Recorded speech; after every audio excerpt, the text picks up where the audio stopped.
my TikTok family who have loved and supported me. Nataka kwanza kusema asante. Thank you very much for your love and for your support and for everything. Now, I know most Kenyans have lost hope. And most of you can't see where this country is heading. And you are relying on Morara. But I want to tell you this. I'm nothing without you.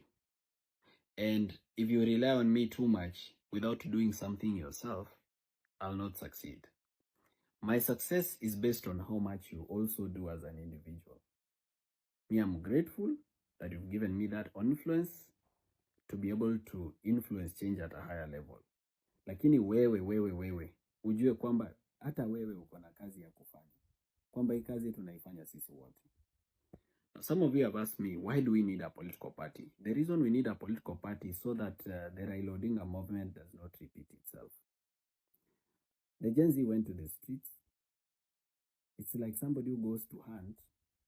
Then when you bring the meat home, you sleep hungry, you don't eat, other people eat.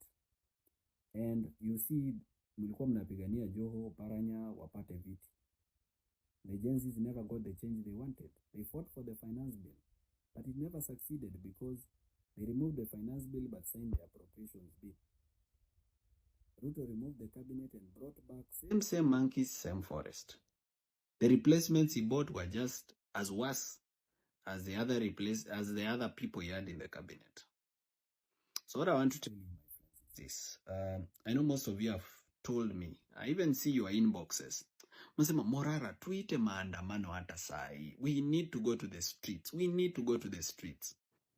All I can tell you is, friends, it's not your time. But it's not your time to go to the streets. I know some of you will disagree with me, but bado. Hii ni githeri, tunaendelea kupika na haijaiva. Na the reason haijaiva ni kwa sababu wewe ambao unatazama hii video, you've not done your part. One of the things we need to do is we need to remember that 70% of Kenya, they don't live in Nairobi, they don't live in Mombasa, they don't live in Kisumu, they live in villages. They don't live in the cities or towns, they live in the villages. Sasa wale watu wa TikTok wenye tayari mko kwa villages, you need to inject, you need to do civic education to the people that are there. Because the only way we can have a revolution in this country is if the majority of the country is with us. Lakini sasa kama watu wako kwa village, series ya member of parliament, kesi ya corruption imeanguka yenye mali ya Wakenya iliibiwa na mnamsherekea. Wavinya Ndeti ametoka kupeleka pesa yenu huko UK, anarudi mnampokea kwa mbwembwe. You realize that the problem is not the leaders, the problem is the people. So lazima to change vile watu wanafikiria. That's why naambia wale wanasema we go to the streets kwamba hold off kidogo. I'm not saying we won't do it, we'll do it and we'll do it very soon. But can we gather enough momentum? Even a tsunami has to gather enough water. All right? Can we gather enough momentum? So that even if we do something, we are not doing it to fail. Remember, most of the Kenyans are afraid. And for us to lose that fear, that there has to be something that has happened, like civic education, very serious civic education, on why they need to lose their fear. Otherwise, mtatokea kwa streets, only 20 people, the police will kill you, and that will be the end. We need a Bangladesh style of revolution for us to bring the change that we want. But for us to get that kind of revolution, my friends, we need to do very, very serious civic education. And nafaa tujitolee kila mtu kwa hali na mali. Now me, I've been trying, but as you know, civic education comes at a cost. Hata nyinyi mkianza, mtaona tu. Wale wanasema, oh, Morara, unaomba, una raise funds sana, wachana, fanya kazi. Mkianza hiyo kazi yenye nafanya, mtajua. Mtajua kwamba hiyo kazi si kazi rahisi. It needs resources, and because you can't beg people all the time for donations, we have to come up with creative ways to raise resources. And that's why I've come up with the issue of doing the t-shirts, you know, different types of merchandise, so that as people buy, they have something to wear, but they are also donating in a way that will have money for doing civic education and for, you know, opening up people's eyes. And that's the purpose for which I plan to use the funds. Now, some other people have asked why we need the party. As I've told you, there is nobody who's going to support you to remove a government if you don't have a replacement. Not even the US, not even Canada, not China, not Russia. No one is going to support you to remove a government, however corrupt it is, as long as it's a stable government, hata kama iko corrupt, imewaibia kila kitu, lakini iko stable, imehold security as the state, they'll never support you. Why? Because for them to support you, you need to have an alternative system.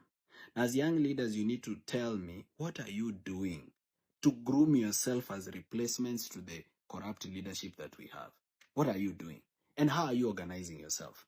Because ours is a party democracy. Without a party, we are going nowhere. Because otherwise, we'll go to the streets, demonstrate, remove the government, yes, but somebody else who didn't go to the streets will take advantage, become president, appoint his ministers, continue with corruption. Either a military officer or some corrupt politician. So we need to organize ourselves into a system where we are already mentoring ourselves to be a replacement to those corrupt leaders that we don't like. So we must be the change that we want to see. Now, not everybody will support us. Kuna wenye watapinga, kuna watatuita majina, kuna wenye watatutusi. But let me tell you something. Kama hautaki matusi, wachana na mambo ya uongozi kabisa. Mambo ya uongozi utatusiwa. Na ubembelezi, watu watakutusi, watu watakwambia we ni. People even tell you you are poor. Wewe ulikuwa maskini wewe kabla kuanza siasa.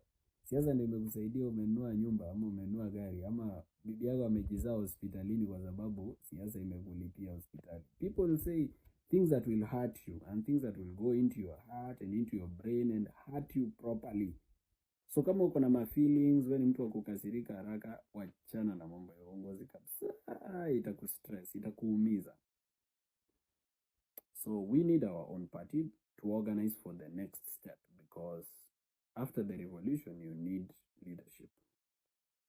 So we need to groom those leaders now.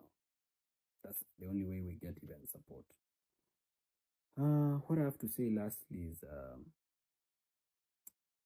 leadership comes from God, but is rubber stamped by man. It is men that give a man favor to lead them.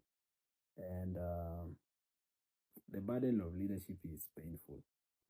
Personally, leadership has brought a very huge inconvenience into my life. Yani, imeniumiza na imeni-inconvenience sana.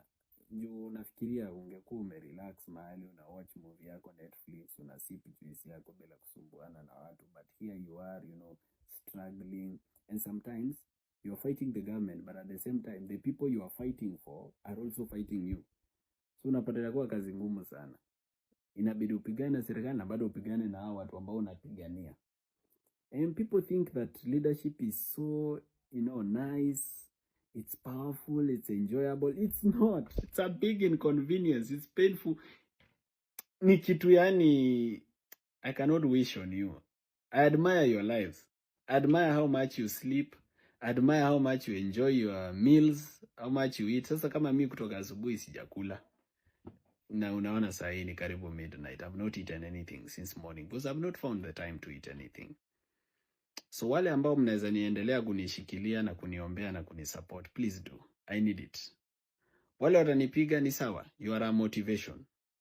Mkinipiga, the more mnanipiga, the more napata sababu ya kuendelea, because now I have somebody I need to disappoint. If somebody says, for example, I'm a project, I need to stay in the game. I need to stay consistent so that I prove I'm not. If somebody says I'm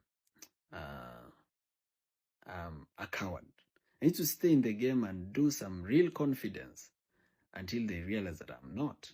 So the only way to win this is consistency. Any lie that is said about me right now, the only way I will defeat that lie is if I remain focused, consistent, and I never change. Because if I change, people will say, mnaona, situliwaambia. So now they've provoked me, I have to stay. Even if I thought of lifting, hata kama nilikuwa nimefikiria, kitu ndafanya hii mwezi ya pili bana, nimechoka niende nikapumzike. Now I have to keep doing it. So keep supporting us where you can. If you need to buy merchandise, if you need to donate, I assure you, there's no revolution without resources. Iyo msidanganyo. We need resources. For example, if we decide now we want to go to Narok tomorrow to do civic education, we need probably a tent. If we don't need a tent, we may need an umbrella, or we may need this and that. That is resources. Otherwise, bye and God bless you.